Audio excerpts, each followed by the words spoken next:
Good morning, everybody. Hello, and thank you once again for joining me as we continue to read God's Word. My name is Michael. We are finishing up the last 3 chapters in the book of Deuteronomy.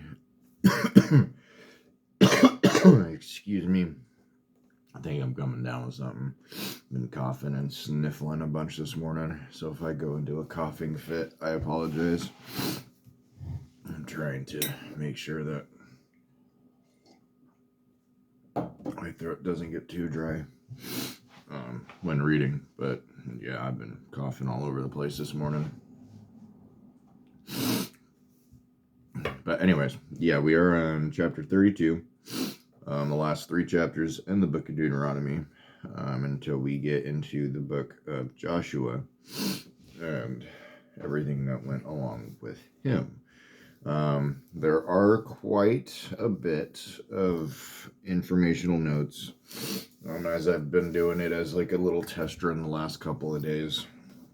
There are definitely some cliff notes in here, that aren't necessarily,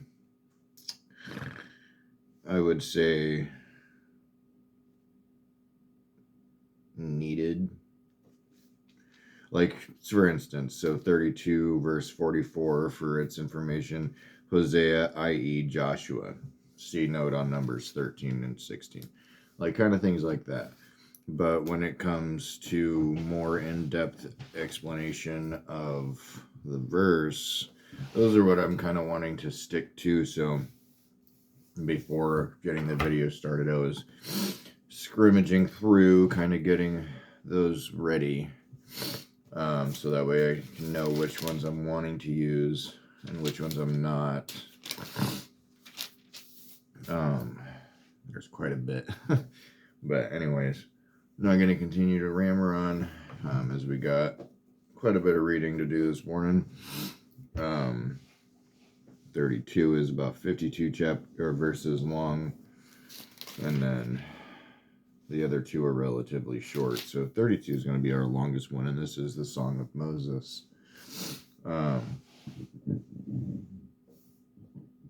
Excuse me. Yeah, coming down with something. My body's not happy right now. But anyways, we will go ahead and get started with chapter 2. Yeah, we'll go ahead and get started. Anyways, sorry, I'm tired, as if you probably couldn't tell. So again, start of chapter 32, verse 1, the Songs of Moses.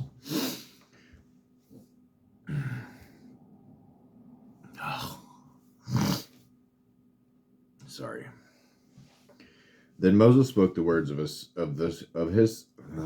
and then Moses spoke the words of this song until they were finished in the ears of all the assembly of Israel.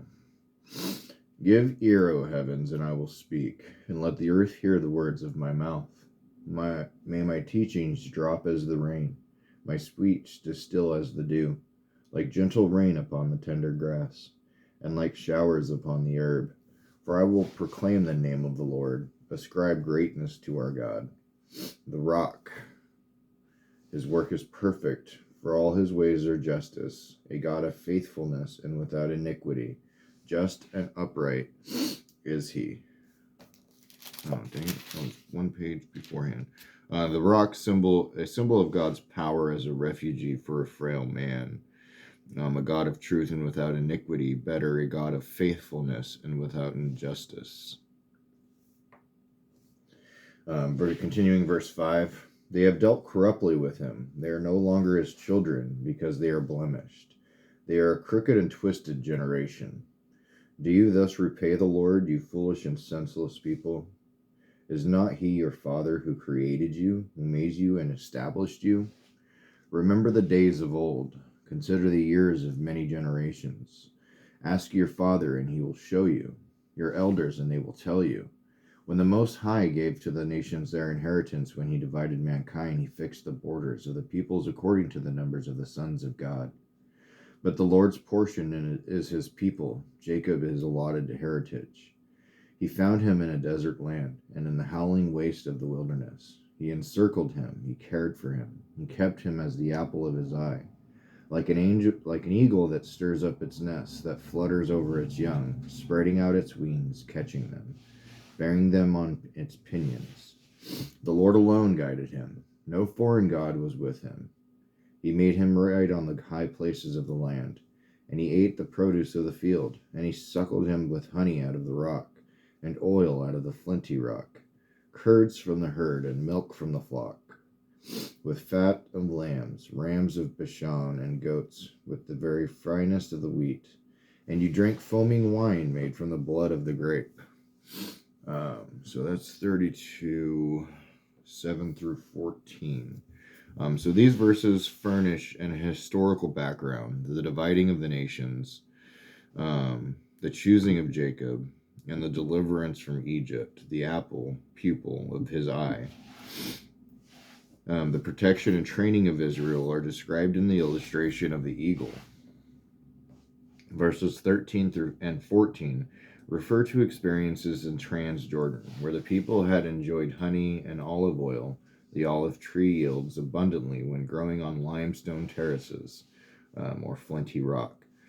Dairy products, meat concerning Bashan's, the richest grain, and wine. So continuing with verse 15. But Jeshurun grew fat and kicked. You grew fat, stout, and sleek. Then he forsook God who made him, and scoffed at the rock of his salvation. They stirred him to jealousy with strange gods. With abominations they provoked him to anger. They sacrificed to demons that were no gods, to gods they had never known, to new gods they had come recently, whom your fathers had never dreaded. Excuse me. You were unmindful of the rock that bore you, and you forgot the God who gave you birth. So details of Israel from 15 to 18. These are details of Israel's rebellion. Jeshurun means upright one, and is a term of endearment. You can see notes on, and see, that's the other thing is, your book's not going to have, unless you have like the identical copy. I keep forgetting that when it says C note, it's C notes in this book. So when I read it out loud afterwards, I'm like, oh yeah, they're not going to be able to see those notes. But I think that's going to be something that we'll be able to dive into in a future, once we get all of the books recorded, and then we actually start over again and actually delving a little bit more. I think we'll like read a chapter and then do a study on it or something. I don't know exactly how it's going to go. It's going to be a while before we get to that point, because we still got a lot of books and a lot of Bible to read still. But I'm excited for that time to come, you know? Like, I was excited when we got done with the New Testament. I was excited when we got to Genesis. I'm excited now that we're getting ready to finish the Torah. You know, like, it's just these little check marks, these little achievements that, you know, I'm just proud of, I guess. But anyways, so continuing on from verse 19. The Lord saw it and spurned them because of the provocation of his sons and his daughters. And he said, I will hide my face from them. I will see what their end will be, for they are a perverse generation, children in whom is no faithfulness. Sounds like today. They have made me jealous with what is no God. They have made me jealous with what is no God. They have provoked me to anger with their idols. So I will make them jealous with those who are no people. I will provoke them to anger with a foolish nation. For a fire is kindled by my anger, and it burns to the depths of Sheol, devours the earth in its increase, and sets on fire the foundations of mountains. So 32:22, Sheol, the lowest hell. I just want to check this out real quick, because it does say Genesis 37. 35. So I just want to look and see what the note might actually be. 37:35. The grave, Sheol, used 65 times in the Old Testament. Sheol often means the grave, where the body is placed at death. It can also refer to the place of departed spirits of both the righteous and the wicked. Okay. Dang it, now I lost my spot. All right, 32:22. Continuing from verse 23. And I will heap disasters upon them. I will spend my arrows on them. They will be wasted with hunger and devoured by plague and poisonous pestilence. I will send the teeth of beasts against them, with the venom of things that crawl in the dust. Outdoors the sword shall bereave, and indoors terror. For young men and women alike, the nursing child with the man of gray hairs. I would have said, I will cut them to pieces. I will wipe them from human memory.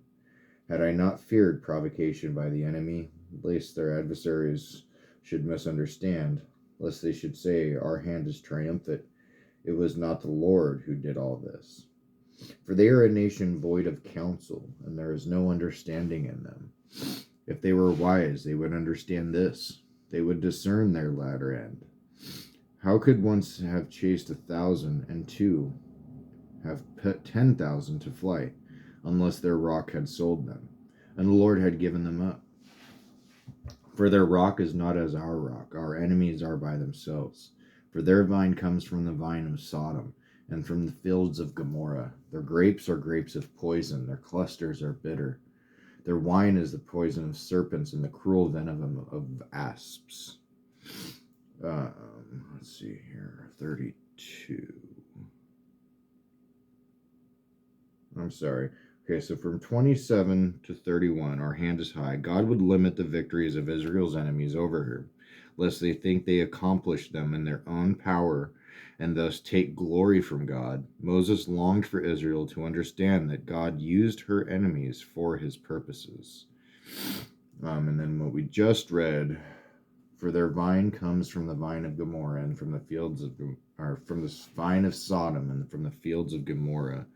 The heathen are characterized as coming from wicked stock, just as Sodom and Gomorrah. Continuing from verse 34, which the wickedness of Israel's enemies, whom God will punish in due time. Is not this laid up in store with me, sealed up in my treasuries? Vengeance is mine, and recompense. For the time when their foot shall slip, for the day of their calamity is at hand, and their doom comes swiftly. For the Lord will vindicate his people, and have compassion on his servants. When he sees that the power is gone, and there is none remaining, bond or free, then he will say, where are their gods? The rock in which they took refuge, who ate the fat of their sacrifices, and drank the wine of their drink offering. Let them rise up and help you. Let them be your protection. So from verse 39, see now that I, even I, am he, and there is no God besides me. I kill and I make alive. I wound and I heal, and there is none that can deliver out of my hand. For I lift up my hand to heaven and swear as I live forever, if I sharpen my flashing sword, and my hand takes hold on judgment, I will take vengeance on my adversaries, and will repay those who hate me. So God is absolutely sovereign, and will ultimately judge Israel's enemies and restore his chosen people. So now we don't need to read notes until we get to 33:1. Okay. And I will make my arrows drunk with blood, and my sword shall devour flesh, with the blood of the slain on the captives, from the long-haired heads of the enemy. Rejoice with him, O heaven. Bow down to him, all gods, for he avenges the blood of his children, and takes vengeance on his adversaries. He repays those who hate him, and cleanses his people's land. 44, final verse, Moses came and recited all the words of this song in the hearing of the people, he and Joshua, the son of Nun. And when Moses had finished speaking all these words to all Israel, he said to them, take to heart all the words by which I am warning you today, that you may command them to your children, that they may be careful to do all the words of this law. For it is no empty word for you, for your very life, and by this word you shall live long in the land that you are going over the Jordan to possess. In verse 48, Moses' death foretold. That very day the Lord spoke to Moses, Go up to this mountain of the Abraham Mount Nebo, which is in the land of Moab, opposite Jericho, and view the land of Canaan, which I am giving to the people of Israel for a possession, and die on the mountain which you go up, and be gathered to your people, as Aaron your brother died in Mount Hor, and was gathered to his people, because you broke faith with me in the midst of the people of Israel at the water of Meribah Kadesh in the wilderness of Zin, and because you did not treat me as holy in the midst of the people of Israel. For you shall see the land before you, but you shall not go there, into the land that I am giving to the people of Israel. Before we continue into that, and I'm thinking here, and I'm thinking of what God's telling Moses here when he's on top of the mount. And I get that Moses probably would have wanted to go into the land that was promised to him. But when you really get down to brass tactics, God's showing it to him and telling him that he's about to die. And so Moses is about to go to heaven. I'm sorry, but I'd rather go to heaven than to the promised land. I get it in essence of where they were at that point in time, and seeing that, I'm sure that he had some type of sadness or grievance into not being able to go into the Holy Land with his people. But at the same time, you're about to go be with God. So that's just me. That's me. I'll ask him someday. Okay, so chapter 33, introduction from verses 1 to 5. Moses is introducing the blessing, Jacob, his blessing. And introducing his blessing, Jacob's, and recounts God's advancing with his people from Sinai, Seir, and Paran, northeast part of the Sinai Peninsula. He came from the midst of saints, better holy ones, in reference to angels. However, the saints in verse 3 refer to Israel, God's separated people. All right. So this is the blessing with which Moses, the man of God, blessed the people of Israel before his death. He said, The Lord came from Sinai and dawned from Seir upon us. He shone forth from Mount Paran. He came from the 10,000s of holy ones, with flaming fire at his right hand. Yes, he loved his people. All his holy ones were in his hand. So they followed in your steps, receiving direction from you. When Moses commanded us a law as a possession for the assembly of Jacob, thus the Lord became king in Jeshurun. When the heads of the people were gathered, all the tribes of Israel together, let Reuben live and not die, but let his men be few. And this he said of Judah, Hear, O Lord, the voice of Judah, and bring him into his people. With your hands contend for him, and be a help against his adversaries. So just a little recount over the first 7 verses. Verse 33:6, the prayer of Reuben reflects the danger of the tribe's decline. Exposed as it was to Moab on the east side of the Jordan, the LXX makes the last half of the verse refer to Simeon, who was omitted from the list. This omission was probably because Simeon's portion of land in Canaan was within the border of Judah. And then Moses prayed that Judah would take her place of leadership in Israel. Continuing from verse 8, And of Levi he said, Give to Levi your Thummim,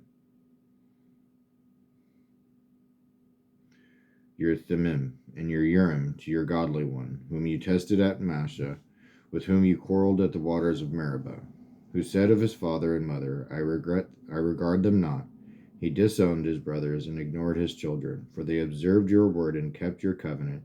They shall teach Jacob your rules and Israel your law. They shall put incense before you and whole burnt offerings on your altar. Bless, O Lord, his substance, and accept the works of his hands.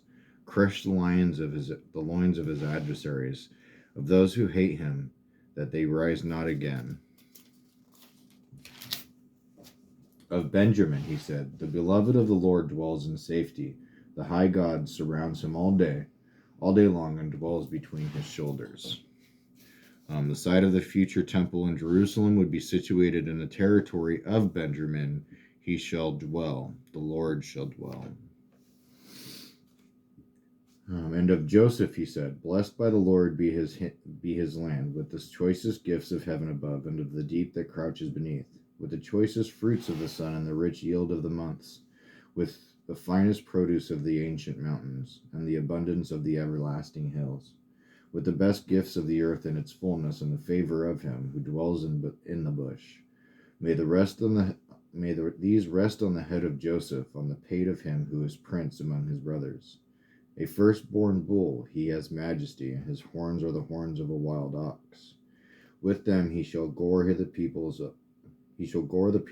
all of them, to the ends of the earth. They are the 10,000s of Ephraim, they are the thousands of Manasseh. That was 13 through 17. Joseph, represented by his two sons, Ephraim and Manasseh, would have the choicest part of the land.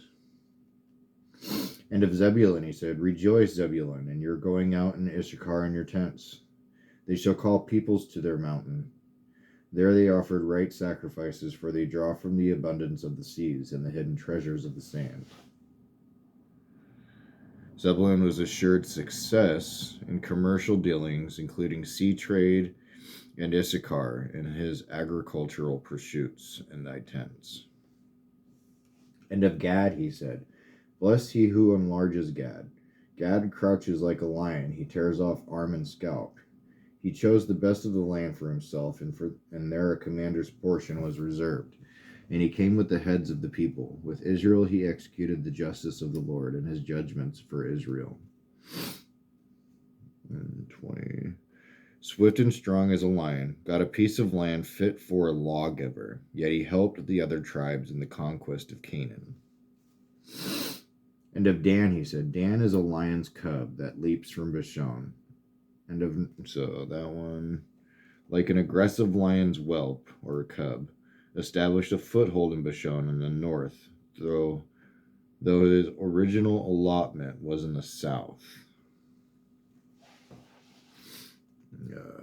Let's see. And of Naphtali he said, O Naphtali, sated with favor and full of the blessing of the Lord, possess the lake in the south. Occupied the fertile land west and south of the lake of Galilee. And of Asher he said, most blessed of sons be Asher. Let him be the favorite of his brothers, and let him dip his foot in oil. Your bars shall be iron and bronze, as your days so shall your strength be. There is none like God, O Jeshurun, who rides through the heavens to your help. Through the skies in his majesty, the eternal God is your dwelling place, and underneath are the everlasting arms. And he thrust out the enemy before you, and said, destroy. So Israel lived in safety. Jacob lived alone in the land of grain and wine, whose heavens drop down dew. Happy are you, O Israel, who is like you, O a people saved by the Lord, the shield of your help, and the sword of your triumph. Your enemies shall come fawning to you, and you shall tread upon their backs. So God is above, beneath, and before his people. An eternal refuge shall be found liars unto thee. Better shall come fawning to you. All right. And the last chapter, chapter 34, is the death of Moses. Last 12 verses in the book of the Torah. Then Moses went up from the plains of Moab to Mount Nebo, to the top of Pisgah, which is opposite Jericho, and the Lord showed him all the land, Gilead as far as Dan, all Naphtali, the land of Ephraim, and Manasseh, all the land of Judah, as far as the western sea, the Negeb and the plain that is, the valley of Jericho, the city of palm trees, as far as Zoar. And the Lord said to him, this is the land of which I swore to Abraham, to Isaac, and to Jacob. I will give it to your offspring. I have let you see it with your eyes, but you shall not go over there. So Moses, the servant of the Lord, died there in the land of Moab, according to the word of the Lord. And he buried him in the valley in the land of Moab, opposite Beth Peor. But no one knows the place of his burial to this day. Moses was 120 years old when he died. His eyes was undimmed, and his vigor unabated. And the people of Israel wept for Moses in the plains of Moab 30 days. Then the days of weeping and the mourning for Moses were ended. And Joshua the son of Nun was full of the spirit of wisdom, for Moses had laid his hands on him. So the people of Israel obeyed him and did as the Lord had commanded Moses. And there has not arisen a prophet since in Israel like Moses, whom the Lord knew face to face, none like him for all the signs and the wonders that the Lord sent him to do in the land of Egypt, to Pharaoh and to all his servants and to all his land, and for all the mighty power and all the great deeds of terror that Moses did in the sight of all Israel. And just to recap a couple of things here. The outmost sea, the Mediterranean, from verses 2 to 3. Moses' panorama was toward the northeast, then west and south, and finally back to the plain between Jericho and Nebo, Zoar, located at the south end of the Dead Sea. From verse 6, though Moses' exact burial place is unknown, it was in the area where the people were camped, which is by Beth Peor, about 10 miles east of the Jordan at its mouth. Moses' death was not due to physical weakness. And with Moses, God spoke face to face. Joshua needed the priest's help in order to discover the will of God. And we'll be able to continue reading and understanding that further as we get into the books of Joshua. And there we go. We are done with the book of Deuteronomy and officially done with the Torah, the first 5 books of the Bible. It's been great experience, great enjoyment, and understanding and learning all of God's Word throughout these first 5 books and seeing the beginnings and all the things that God was capable of doing for the people. I do thank you again for joining me and reading with me along with this. Continue to do so on your own time as well. I love you. I hope you all have a wonderful day. I do have to get ready for work. So God bless you, and I will see you in today's Friday, maybe tomorrow. If not, most likely Monday. I got my boys coming up for the weekend and stuff, so I got studies to do with all of the kids and things that I gotta get prepped for. But yeah, anyways, thank you very much. I love you all. God bless you, and I will see you next time.